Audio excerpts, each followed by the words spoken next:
Yes. Go ahead. Let me see. Okay. Thank you, Tempton and NMC, for organizing this session. And dear friends, welcome to 5 weeks of adventure in the footsteps of our ancestors. Mariel will present a chronological history, and I will give you stories and highlights from different periods. I hope you'll enjoy reading them.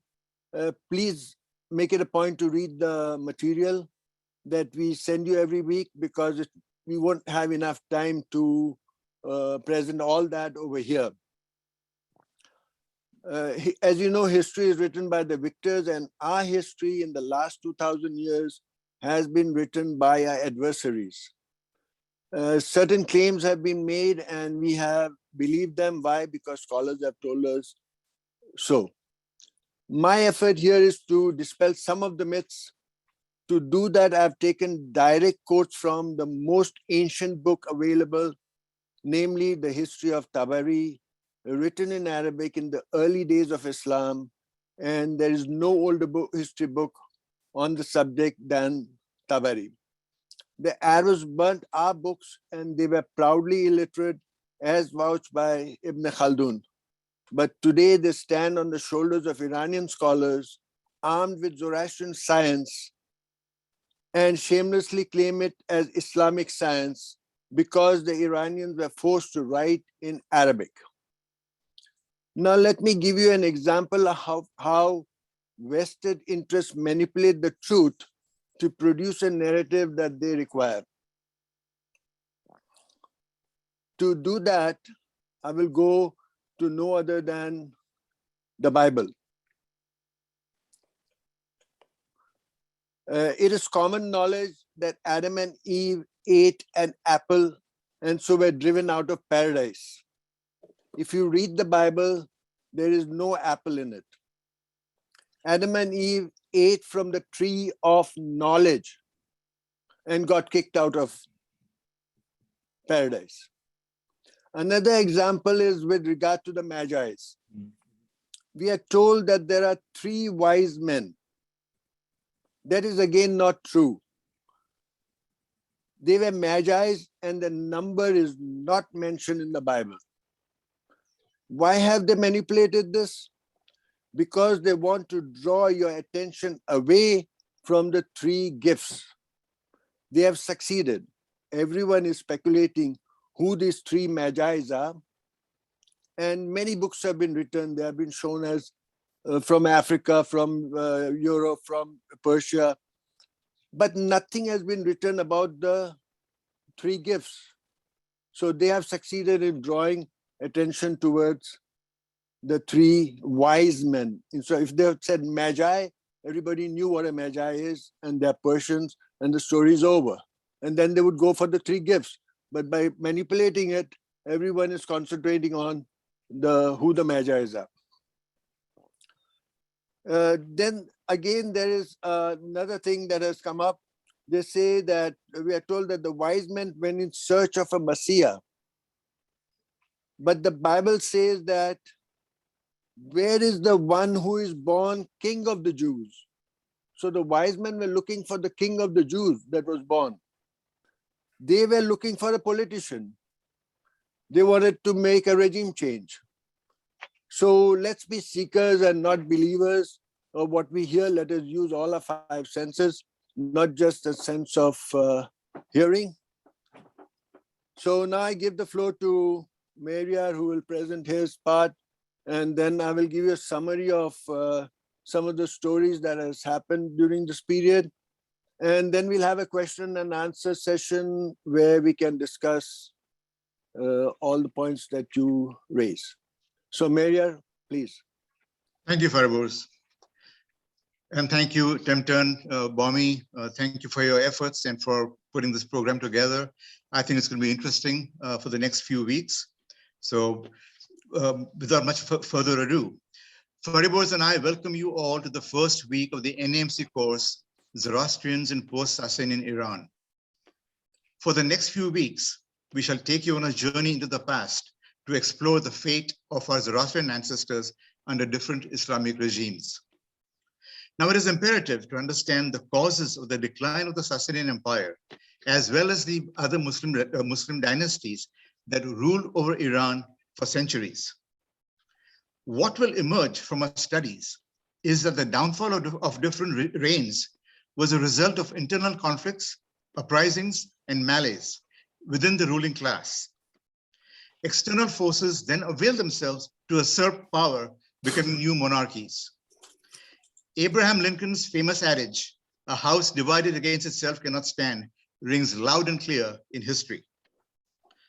Now, as Faribur said, that the central thrust of the course is to bring awareness to the ferocious atrocities committed against the Zoroastrians for more than 1400 years, starting around 700 Common Era. Now, genocide is a monumental tragedy in any part of the world. The genocide against the Zoroastrians for over a millennium was unspeakable. No words can describe what the Zoroastrians endured. It was and is buried by those in power. The Zoroastrian genocide under different Arab regimes was not just indiscriminate murder of the followers of this ancient religion, but it was also a genocide of culture. Children were enslaved and sexually abused, houses of worship destroyed, libraries burned. This carnage was suppressed by enforced silence and censorship. It is incumbent upon humankind to make the world know of the destruction and mayhem of a once great Persian Empire and a great religion. With that, now let's look at the slide that's up on the screen.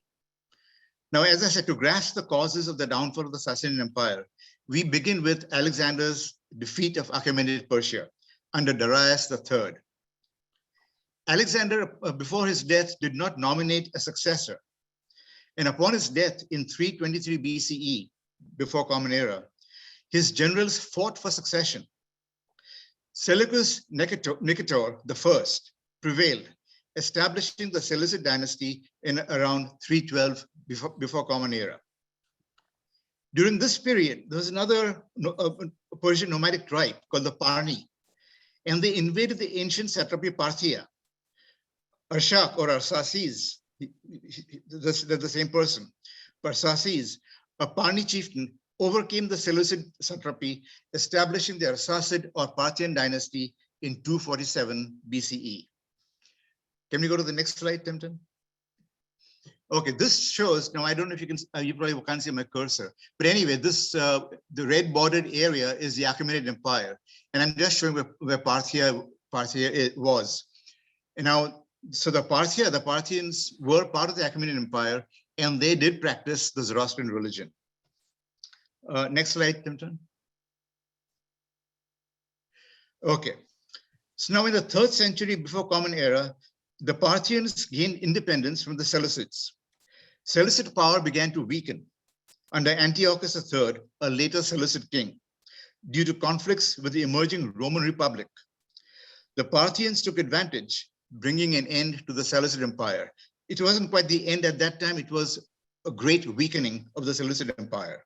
It was on the verge of collapse.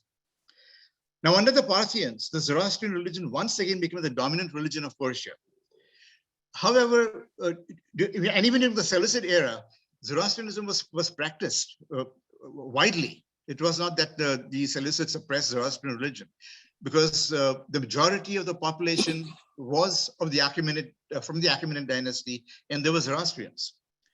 However, in both the Seleucid and the Parthian dynasties, the Zoroastrian religion was degrading, in the sense it was being corrupted by the priests and the monarchs. So under the Parthians, the Zoroastrian religion once again became the dominant religion of Persia. While Zoroastrian, the Parthians were polytheistic. They believed in multiple gods. Greek and Iranian deities were blended together. Zeus was Ahura Mazda, Hades was equated with Angra Mainyo, Aphrodite with Anaita, and Apollo with Mithra. The Zoroastrian religion practiced was a hodgepodge of Zoroastrian beliefs and other cultures and faiths. Now, there was another Parthian king, Vologases, or Valaksh, as he's called. I don't know if I'm saying it right, so pardon me.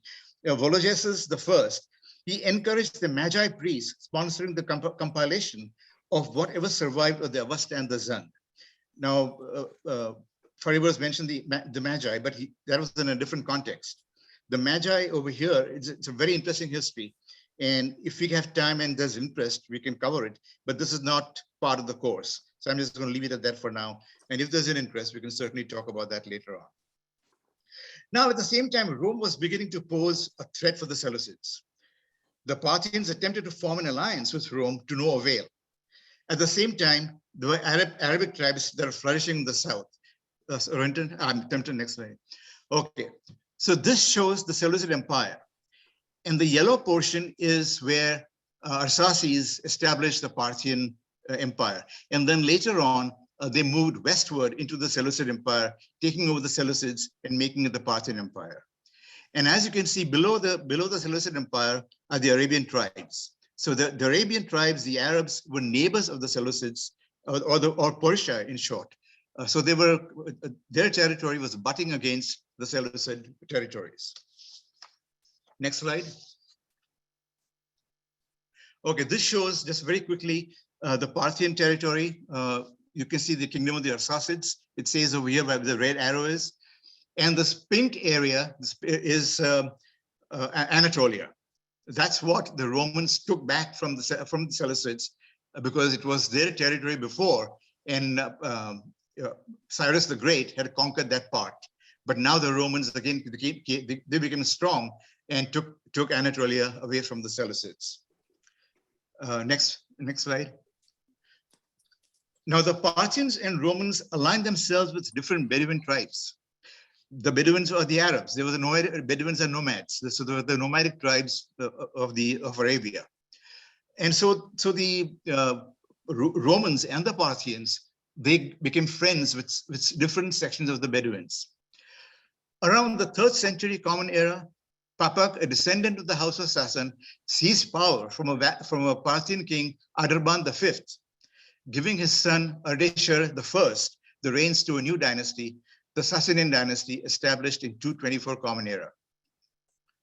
Soon after that, the conflicts between Sassanians and Rome soon erupted. Both powers were looking for more territory to expand their domain. So there was a continuous, constant struggle between the Romans and the Sassanians. A conflict that was passed on to Ardeshir's son Shapur I, continuing for 75 years into the reign of Shapur II. Now, just a century before that, the Romans were also in dispute with a Germanic tribe called the Vandals, from which you get the term vandalism. So these conflicts resulted in the German tribes bringing an end to the Western Roman Empire and to the creation of what is known as the Byzantine Empire around 476 Common Era. Now, some scholars give the date as 330 Common Era, with the capital at Constantinople, which is modern-day Istanbul. However, this did not put an end to the Sassanian Roman struggles. The disputes over territories continued. Also, at the same time, as I said, a new force to contend with for both the superpowers of the time was on the rise, the Arabs. Now, they were known to the Persians as nomadic pastoralists going back to the Achaemenid dynasty. It is inconceivable that empires as vast as the Achaemenid and the Sassanians would be oblivious of their neighbors. Although they were not part of the Persian Empire, but they knew of the people who were there. And so they were aware of the Bedouin tribes. Now, the religious practices of the Bedouins included indigenous polytheism, Christianity, the Judaic faith, and even the Zoroastrian religion introduced by Zoroastrian priests traveling to far-off lands to proselytize people beyond Iran. And that is a fact that is alluded in Yasna 42.6. Now, the Sassanians had close contact and an amicable relationship with the Arab tribes. I already said that it's inconceivable that a vast empire would be oblivious of its neighboring people. Now, of the many tribes, the Lakhmids and the Ghazanids were the two tribes that were to play an important part in the downfall of the Sassanian Empire and the coming up of the Arabs. Now, over here, this map shows you, if you look at the, unfortunately, I can't show you my cursor, but if you look over here, this top arrow, it's a Ghazan territory, that's the Ghaznid kingdom or the Ghaznid area. And next to it is a Lakhmids. Now, the Lakhmids came from Yemen in the south of Arabia. And the Ghaznids, they came from Azd over here in the southeast of Arabia. Okay, next slide. Okay, this shows the Sassanian Empire. You can see again this purple area where the Lakhmids are and the Ghaznids, and over here in your the top left corner, you see the Byzantine Empire. So the Ghaznids became friends of the Byzantines, and the Lakhmids became friends of the Persians, the Sassanians. Next slide. Now, I told you the Lakhmids came from Yemen, and the Lakhmids under Imru al-Qais, son of Amr, had infiltrated the Persian province of Fars. I showed you that purple area in the previous slide, and that's Fars, and the Lakhmids had infiltrated that area. In 325 Common Era, the Sassanian monarch Shapur II captured the Lakhmid capital Al-Hira, dealing a blow to the Lakhmid Empire. Lakhmid tribe. However, Shapur made kind of a deal. He gave Al-Hira autonomy and created a buffer state between the Sassanian Empire and the surrounding Arab tribes. With this move by Shapur II, the Lakhmids became allies of the Sassanians, helping the Persian Empire in its conflict with the Roman Empire and against raids by the Bedouins, or the other Bedouins. The Ghaznids became friends with the Romans. They signed a treaty known as Federati. And this treaty was to keep a watchful eye on adversaries of the Roman Empire, particularly the Lakhmids and any other foreign invaders. The Lakhmids became friends of the allies of the Sassanians. Ghaznids became the allies of the Byzantines. Next slide. You missed one. Oh, okay. Now the Zoroastrian religion, Tempton, one map. Down. Okay. All right. Now Qhadisiyeh the first Sassanian king, along with his chief Tansar, undertook the task of revitalizing the Zoroastrian faith. Now Tansar was a high priest under Qhadisiyeh. Now Tansar claimed that under the Seleucids and Parthians, the Zoroastrian religion had kind of deteriorated. And he felt that he was the rightful person to bring the Zoroastrian religion back to its glory. So they undertook the revitalizing of the Zoroastrian faith.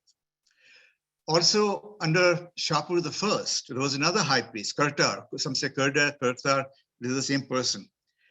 Now, Qurtar was not really that interested. He was a high priest, but he was really not that interested in the Zoroastrian religion's intricacies. He was more interested in rituals. He was more interested in converting people. He called non-believers infidels, which means you're not a believer. And Tansar and Qurtar, being high priests, they were not nice men. Now, the revival of the faith was slow under the reign of Khusro I, Khusro Anashirwan, who spearheaded the religion's advancement. Avestan, the language of the Avesta, was an oral language lacking in alphabet and grammar. And during Khusro I's reign, a very smart priest undertook the development of Avestan based on the Pahlavi alphabet as was written in the mid-Sassanian times. So the alphabet Avestan was created backwards. From using the Pahlavi language, this priest, the name is not available anywhere. So I don't know who the priest was, but it does say that during the Sassanian era, this priest developed this Avestan alphabet and grammar in the language. It was also in this reign that Shapur, a Mohammedan Mobid, compiled and published the 21 nusks corresponding to the 21 words of the Hanuvaria prayer. Also, to impress upon the laity of the populace of the Sassanian kingdom, the Sassanians, they claimed to be the divine rulers. They were ordained by God to be rulers of Persia. And so they created a fake genealogy, tracing their ancestry not only to the Achaemenids, but even to Vistaspa, Zarathustra's first patron. Next slide. Now, how did a band of nomads destroy a once mighty empire? External factors aside, the empire's own degeneracy in religious practices, internal strife, corruption, power struggles were factors that played in the downfall of this great empire.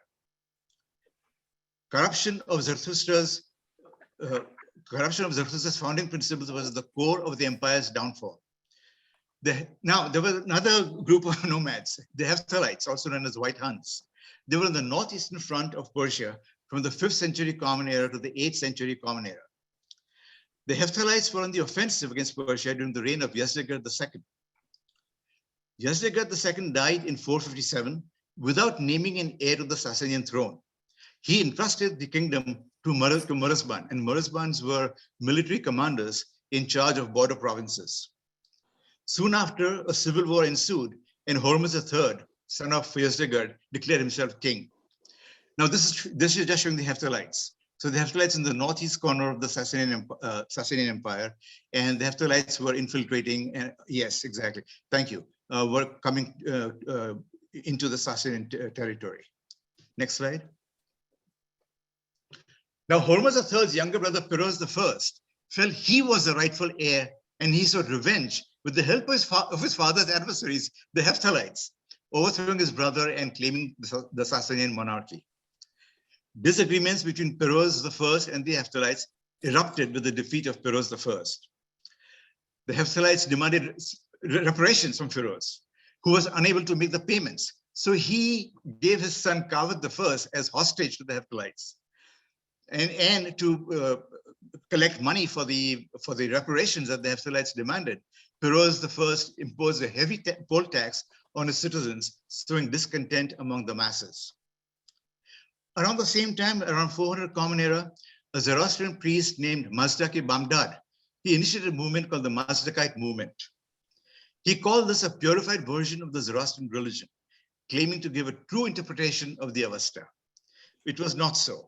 It was laced with esoteric doctrines, similar to Manichaeism, which was a religion founded by Mani, the self-proclaimed prophet. These beliefs have nothing to do with Zarathustra's teachings. Next slide. Okay, so the Mazdakite movement had all the elements of socialism. Women were common property. They were not in any property that you had. In fact, some historians call this the first communist movement. And Mazdak's beliefs were that people in power had taken over the assets and everything, and they were not sharing those with the common man. And that was a sore point. So that's basically communism or socialism.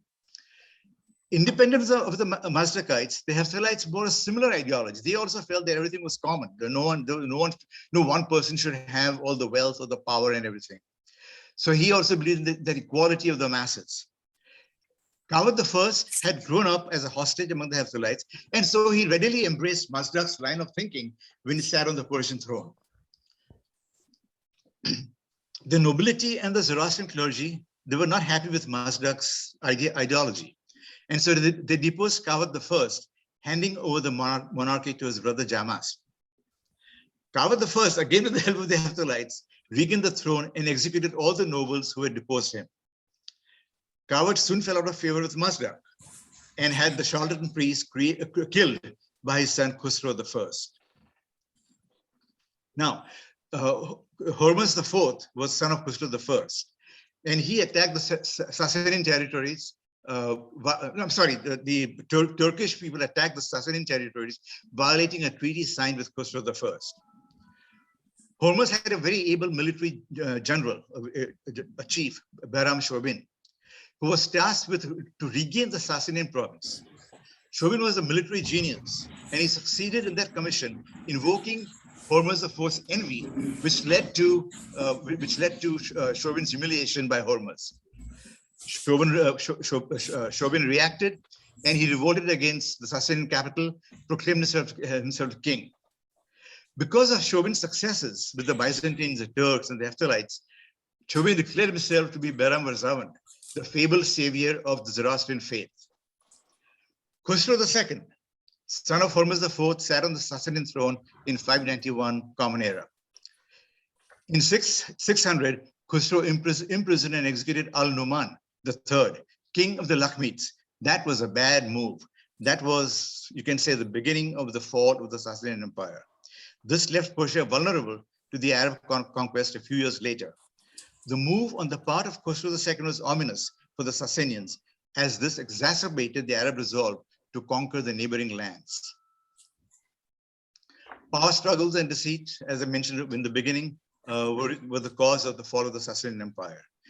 Yazdegerd III was crowned the Sassanian king in 632 Common Era. He was the last Sassanian king. He showed promise. However, his reign brought the greatest disasters of the Zoroastrian religion, the Arab invasion of Iran. Khosrow II was engaged in aimless wars, which weakened the Sassanian government. The cupidity and corruption of the Zoroastrian priests, coupled with their interference in politics, raised the ire of the rulers and the Zoroastrian masses. By the 7th century, the Zoroastrian faith was riddled with rituals and was ripe for destruction. Zarathustra's religion came under the clutches of very greedy and unscrupulous priests, pressuring every man, rich or poor, to pay for religious services, purification rites, and penitentiary observances. The Sassanian denizens were looking for reform, but what they encountered was the withering tempest of militant Islam, ready to take advantage of the discord and discontent among the Zoroastrian masses of the Sassanian Empire. It was during Khosrow I's reign that Muhammad, Prophet Muhammad of the Muslim faith, was born in 570. The Arabs there were various tribes, and they had no roots to speak of. They were nomads. And there were tribes that are aligned with the Roman Empire or the Sassanian Empire, as we saw earlier. Muhammad was beginning to question faith, religion, God, what is the relationship between God and man, and all those things. The thoughts were going through his mind. Now, the Arabs were taken by Muhammad's message of human responsibility to the Creator, the concept of an afterlife, helping those in need, and similar ideas. The thought of a reward in heaven was motivating and inspirational. Among his earliest disciples, Muhammad's early disciples, was his cousin and son-in-law called Ali ibn Abi Talib, and a close friend, Abu Bakr. Muhammad was successful in unifying all the Arab tribes, all the nomadic tribes, to accept his teachings. And that gave rise to what they call the Ummah, or a Muslim community. Khosrow II was a Sassanian emperor for the most part of Muhammad's life. Initially, Muhammad's teachings were not really accepted by the Arab tribes. So a struggle between Muhammad's followers and the tribes with the defeat of the tribal people and the unification of all the Arab people. Muhammad unified the Arab tribes, bringing them under one umbrella. Religion was not the primary motivator for the Arab conquest at the time, but poverty and hunger goaded them to action. Muhammad died in 632 Common Era without naming a successor to his theology. And this void led to the creation of a Khalifa or Caliph, meaning successor or deputy. The Arab Ummah elected Abu Bakr as Muhammad's successor. The first caliphate was known as the Rashidun Caliphate. When Abu Bakr took the reins from Muhammad's teachings, many Arabs did not recognize Abu Bakr as the legitimate heir to the Prophet. Some claimed that Muhammad's cousin and son-in-law Ali was the true successor. This resulted in the Arab community, kind of a conflict within the Arab, crisis within the Arab community. And some of the Arabs, they said, no, we're not going to follow this path. And that was an apostasy. And this apostasy is called the Ridda Wars. Many Bedouins rebelled against the caliphate, stating their allegiance was to Muhammad and to no one else. Abu Bakr called a holy war, the jihad, to stop the apostasy, bringing Muhammad's followers again back to the unified religion. The Ridda Wars also severed any ties the Arabs had with the Sassanians. The Arab populace was quick to see the fractures within the Sassanian Empire, and that was a spur to invade Persia. It was by poverty, and it was more driven by poverty and religious fervor that the Arabs attacked the rich Sassanian lands bordering their deserts. It was the Battle of Qhadisiyeh and Battle of Nahavand, which Faribas will talk about later. Those were the two wars that the Persians were engaging with the Arabs, and which the Persians lost. Both the wars, they lost both the wars. Next. The fate of the Zoroastrians under the Arab rule. The early days of the Arab takeover of Iran did not see any forced conversions. That is not to say there was no conversion. That is not to say that forced conversion was not there, but it was not that heavy or it was not that strong back at that time. The Arab focus was more not to convert, but to subjugate the non-Muslims and extend the sphere of Islam's might. Forced conversion was important, of course it was, but the conquerors had to establish their power and might. They wanted to have control of everything.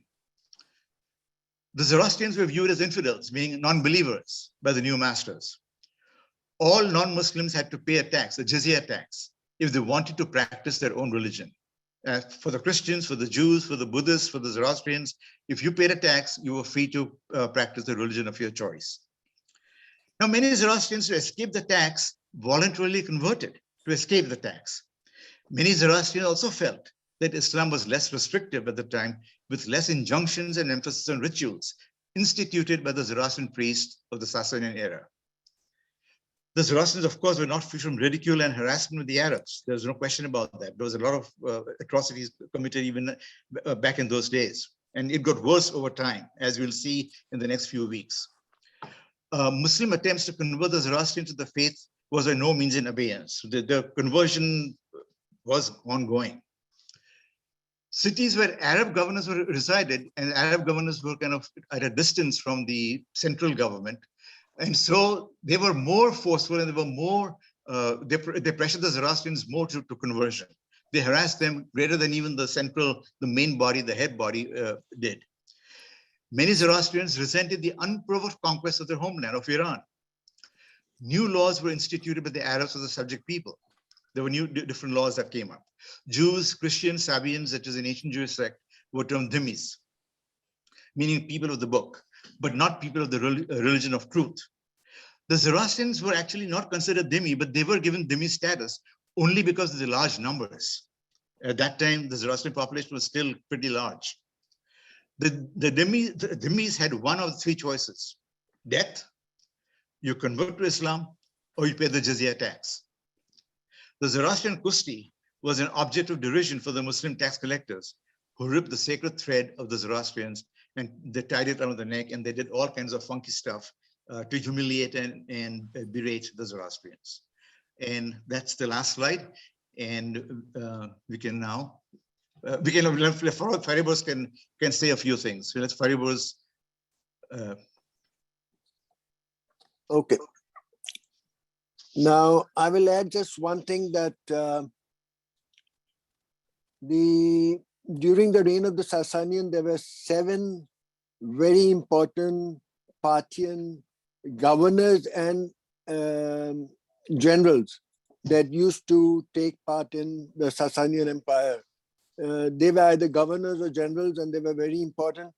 And on a few occasions, they came and took over and deposed the king and took over. And they were one of the causes of the disunity and the downfall of the empire during the last days. They used to come and depose the king, take over. Again, the king went, took help from the Armenians and came back and took back his empire. So they were also one of the causes. Now I'll talk about the Arabs. The Arabs were basically a desert tribe with no industry. And according to Tabari, this is a reply that the Arabs gave to the emissary from Iran. They say, we used to eat beetles of various sorts, scorpions and snakes, and we considered this our food. Nothing but the bare earth was our dwelling. We wore only what we spun from the hair of camels and sheep. Our religion was to kill one another and raid one another. And if there was among us such as would bury his daughter alive, it was because we did not have enough food to feed her. This is an Arab describing their own life, and this is quoted from Tabari. Now, according to Ibn Khaldun, another Arab historian, he says the Muslims were illiterate Arabs who did not know how to write and keep books. For bookkeeping, they employed the Jews, the Christians, or other certain non-Arab clients versed in it. Their nobles did not know it well because illiteracy was their distinctive character. So here we are given a picture of what the Arab tribes look like and how they behaved, what was their life. Then in that scenario comes Muhammad. Muhammad comes and he fights 38 battles in 23 years and brings all the tribes under one roof. God is directly involved in 8 of the battles, and all aspects of conducting a war are specified in the Quran. The Quran tells you how to line up the soldiers, how to fight, how to kill the enemy by striking on the neck. And there is a big discourse between the Shias and the Sunnis who say that you have to hit on the back of the neck or on the front of the throat. This is a big discourse among Sunnis and Shias, and because it's in the Quran. So it was only after fighting 38 battles, that he is able to unite. He has 2 years of peace and he dies of natural causes. After that, there was no industry, and these people would return back to the old practice of fighting each other. So Abu Bakr, who becomes the next Khalifa after Prophet Muhammad, he decides to send them to war against the neighbors. And they are, in 633, they are sent to fight the Persians and the Byzantines, the Romans. They lose to the Persians, but in Byzantine, they were successful. In this period, Abu Bakr dies, and of natural cause, of course, and Omar takes over. Now, Omar was of the opinion that they should go and fight the Persians. The Arabs were themselves reluctant. They were happy with Byzantine because it was the Persians were fighting for their own country, while the Byzantines had occupied the land of Syria and Egypt, and all those were occupied by them. So it was easier to fight them. They would go back. Anyways, they lose the battle with the Persian and they're successful with the Byzantines, so they carry on. Then when Abu Bakr dies, Omar wants them to go to Persia and they are reluctant. It takes him weeks while Abu Bakr died and they were giving allegiance to him. He was always reminding them to go and fight, and they wouldn't, but finally he manages it. Sorry. Finally, he manages it, and the Battle of Qhadisiyeh takes place. But before the battle takes place, they send emissaries to Yazgir and to Rostam, and they come with 3 conditions. You either follow our religion, or you pay tax, or we'll come and kill you. Now, they are saying this to an empire, to an emperor, to a Persian empire, and they are just tribes. So naturally, Yazgir doesn't pay attention to them and says, if you are coming here because you don't have food, because you have no industry, because you are in trouble, we will give you food, we will give you a good ruler to rule over you and help you survive in the desert. But they are adamant that no, the only way out is that you either convert or you pay taxes. And Yazgir says that if it was not our practice to respect the emissaries, I would have killed you.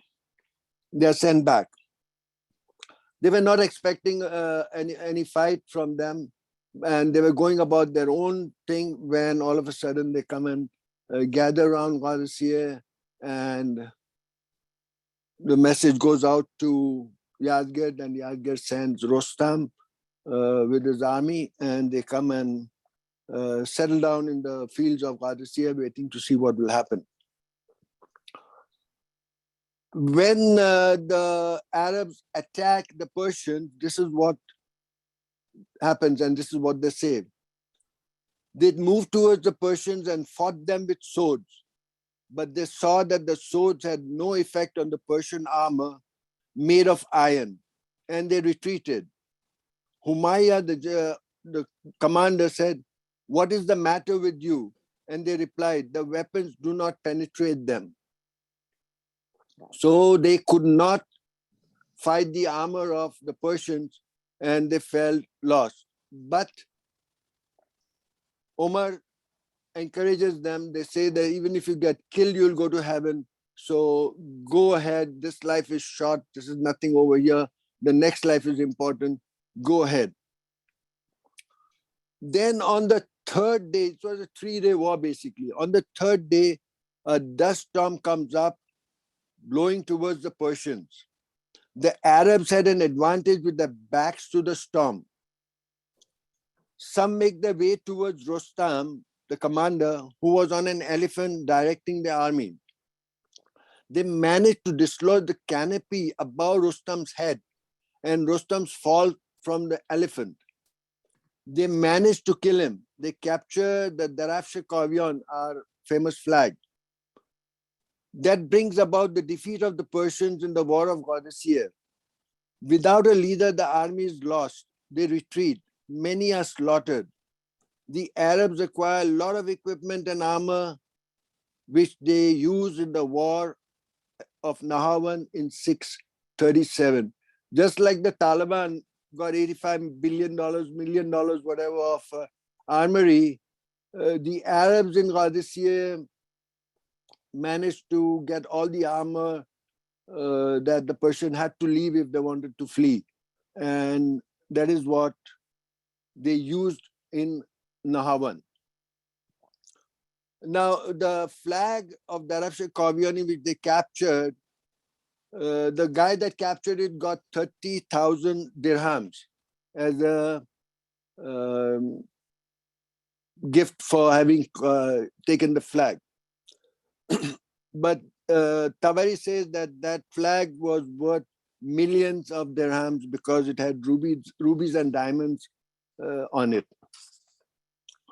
Then they wanted to pursue the Persians and go and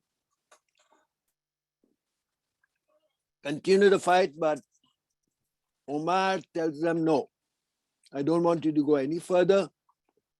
Stop and have a garrison town from where you can supply and continue the fight." So they stop and they built 2 towns. One is Kufa and the other one is Basra. Both the towns are still in existence. And from there, they launched the second attack in 637 on Nahavand. Now, what is Nahavand? Nahavand is the town where in Tisfun was the capital of the Persian Empire.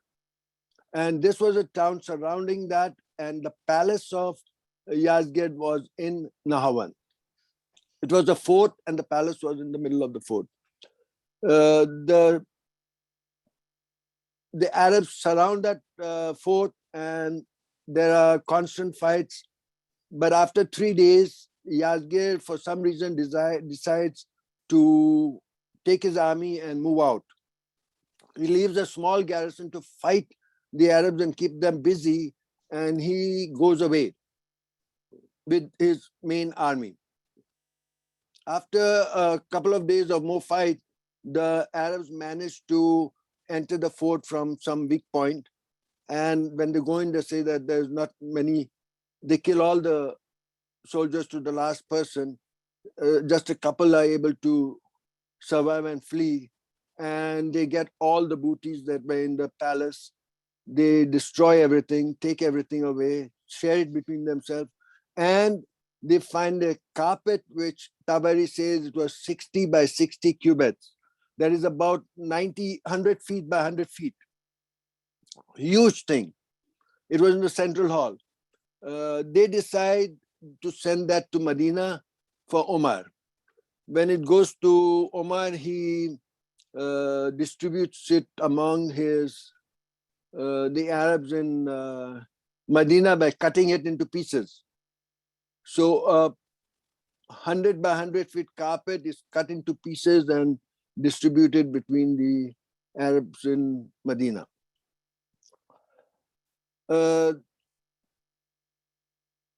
So after that, they go out and kill anyone. There was an order by one of the generals that whoever Persian you see, just kill them. And they kill anyone they saw outside. And the Battle of Nahavand is lost. The king is on his way out of that area, and it opens up the road to Hamadan and to the Kurds, to Kurdistan. And the next phase we'll talk in the next class. This is up to where we are going to have during this period. Now, if you have any questions, we will answer and discuss whatever comes up. That way we will be touching on more points, because the whole thing is too long to read over here. So I hope you have read the material that we have sent. And if you have any questions, any queries, anything, we can discuss and answer.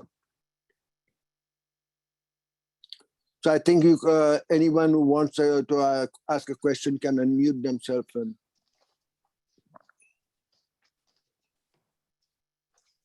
I have a question, Fariburs and Mayar. Yeah. Thank you very much. Very informative.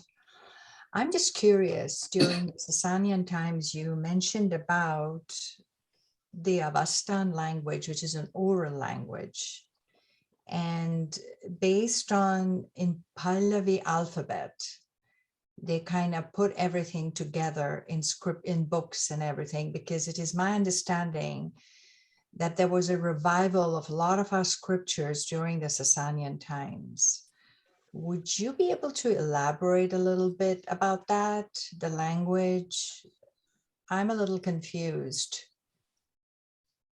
Fariburs, you want to take it or you want me to? you can do it. So Mark, if I understand you correctly, you're asking how did the Avestan language come from the Pahlavi language? Right. Basically, that's what you're asking. Correct. The straight and the honest answer is I'm not a Pahlavi scholar, don't know Pahlavi, not know Avesta, so I couldn't answer that question, but I can give you a historical account. So what they did was, and this is from Mary Boyce and many other scholars, what they did was they took the Pahlavi words or the alphabet, and they looked at what was the words in the Avestan, that it was a spoken language, the oral language. So they kind of put the two together and developed or created. It's basically a creation of the Avestan language. I don't have an in-depth answer for you. It's a good question, but unfortunately, not being knowledgeable about Pahlavi or Avestan, I cannot give you a very definitive answer. Sorry. Can I add something over here? Please. Pahlavi was a different language. It was different from Avesta, and it was developed during the Parthian times. Pahlavi is from the Parthians, and it stayed with us till till now.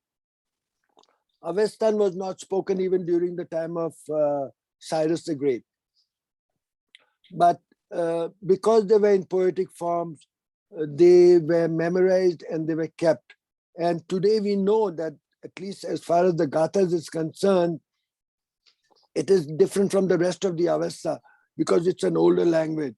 That itself proves that it has remained with us in the original form, because scholars can recognize the difference and say that it's an older language.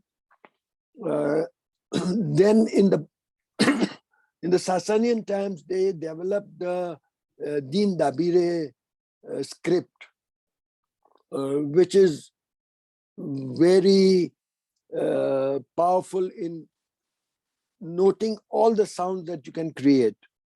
And that is how the Avesta was written, and we still have that alphabet. We can still read it. And that is how they kept all the sounds in the proper manner so that we can recognize each of the words. So that's how we have the Avesta that we have today. And Pahlavi by itself has its own books that were written during the Sassanian and after the Sassanian during the Islamic period. And many of the books that we have are from the Islamic period, the Pahlavi books. Most of them are written over there, and the oldest manuscript that we have is from 1323, not from the Sassanian era. Karishma asked a very interesting question, which merits an answer, and I've given a very brief response to her question. It's a very good question, and it's an important question. So what I'm going to do, Karishma, I'm going to read to you from Keki Bodh's book, Zoroastrianism, Mother of All World Religions. So hear me out. Okay. Maria, would Yes. you like to read out the question you're answering, please? Because Oh, sorry. Okay. Yeah. Well, good point. Thank you. You asked, do we have any evidence of the changes in the practice of Zoroastrianism precepts with each of these historical changes mentioned in Iranian history? And as my response was, yes, we have historical evidence. Dhala, Dastur Dhala, Ilya Gershevich, who was a professor at your alma mater. So yeah, we have some good information. Okay, so let's read what Keki Bodh has to say. He talks about the good news and now the bad news. The bad news was that the long slide from the purity of Zarathustra's own theology, which had flourished in the centuries after his death, continued its downward trajectory in the Parthian Empire. The culprits were once again the Magi priests. The priesthood was steeped in ignorance. The Magi gained such an influence that they even had a seat on the Council of State. Not only did the Magi encourage the worship of Avra Mazda as a person, but they also elevated Mitra, Anaita, Spentaminio, and even Vahumana, the good mind, as gods. And not to toot my own horn, but I have an article coming out in the coming issue of Fazana on this very subject. So if you subscribe to it, great. If you don't, I'll send you the article.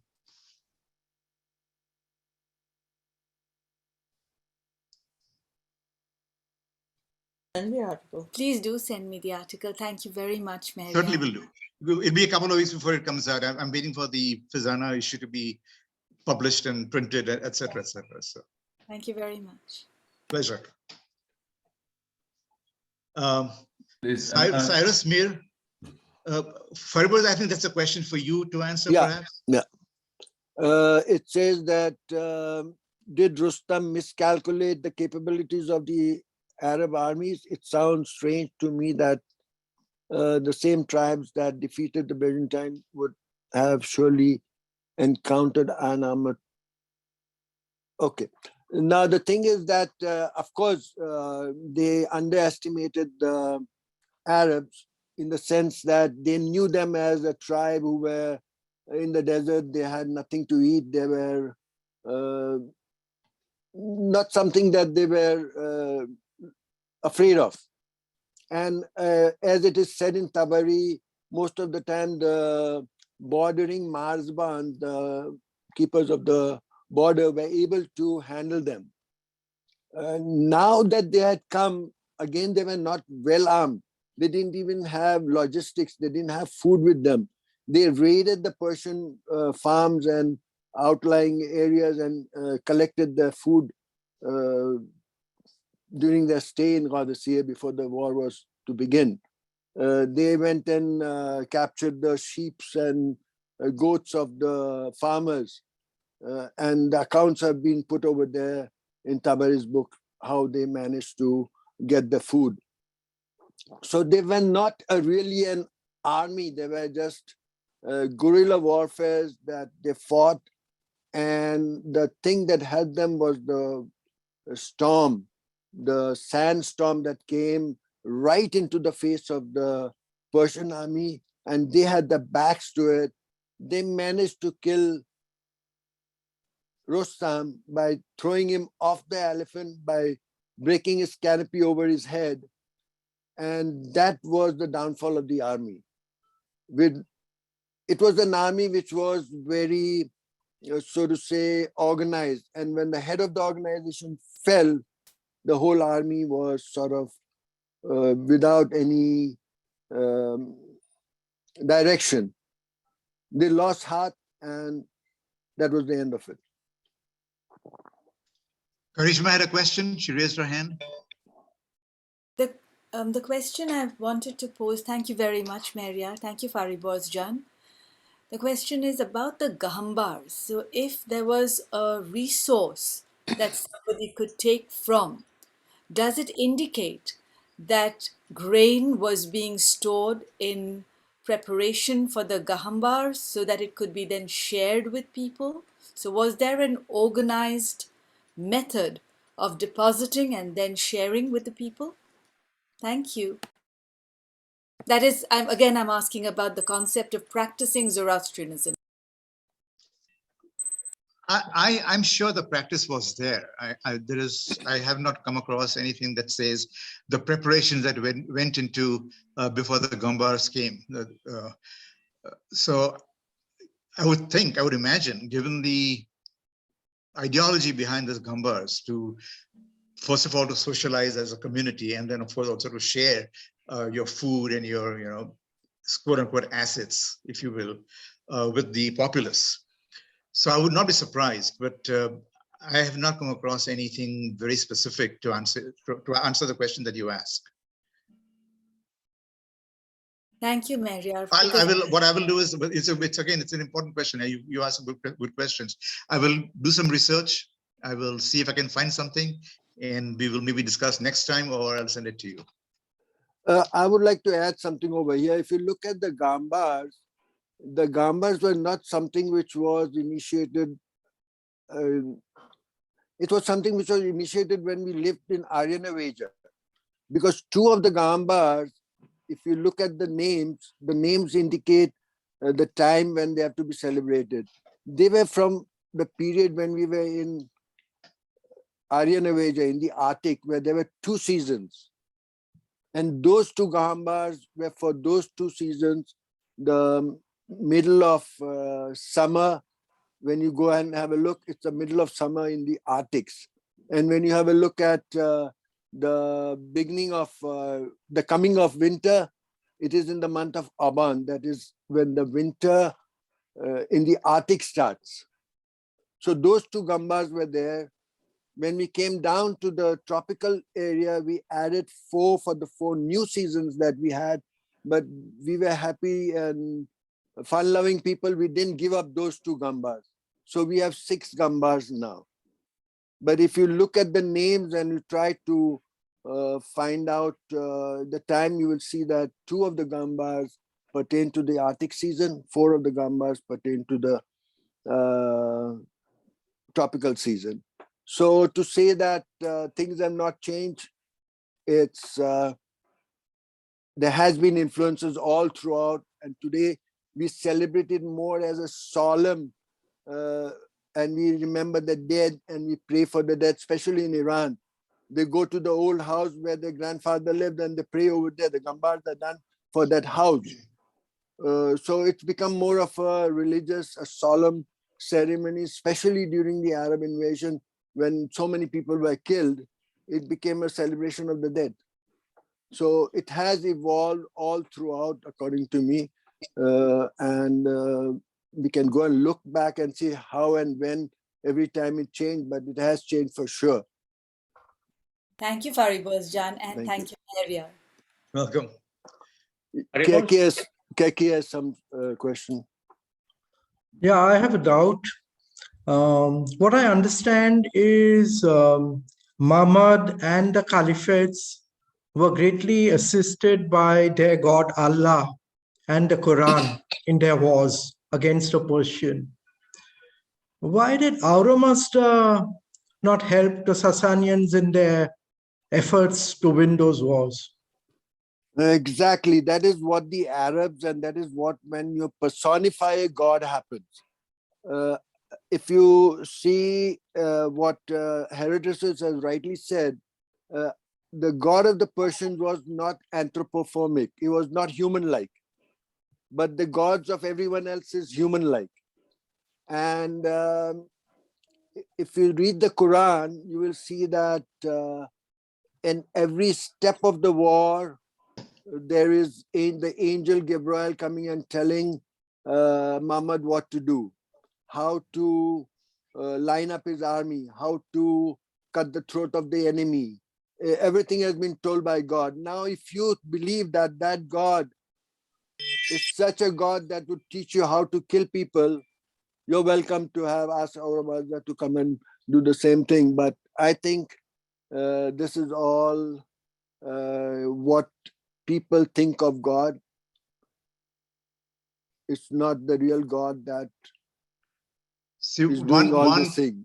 One difficulty I have with the premise is that you are making Ahura Mazda into a physical being. Ahura Mazda, God, Allah, they're not physical beings. They're non-anthropomorphic. That means they're not real. Okay. In our extract now, the 101 names that we have, it very clearly says Anayana, Anayafa, having no shape, no form, no entity. It's a force. It's a power. So that power can be invoked by your own actions. So now the actions of the Sassanians, we don't know the entire detail. What we have is enough to say that their behavior was not exactly conducive to winning anything. There is a price, Zoroastrian and the Gathas, it's very clearly stated, you pay a price for wrong deeds. You have to pay a price for wrong. There's no forgiveness. There is no, you pay a price. You misbehave, you get punished. Simple as that. So that's what was, in my viewpoint, that's what happened. They were not exactly straightforward. There was a lot of corruption in their monarchies, which led to their destruction. Thank you, Maria, for that clarification. Karishma? Thank you, Maria, for that clarification, and nice question, Qhadisiyeh. Thank you very much. The question I have for you, Maria, is this. Do we, since we're